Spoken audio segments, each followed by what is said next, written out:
Babae po ako.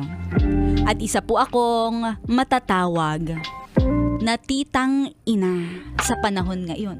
Titang ina.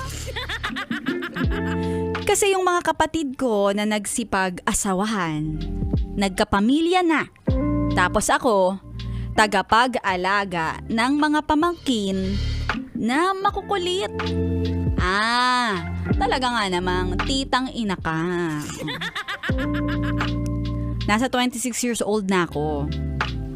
Naranasan ko na magkaroon ng boyfriend.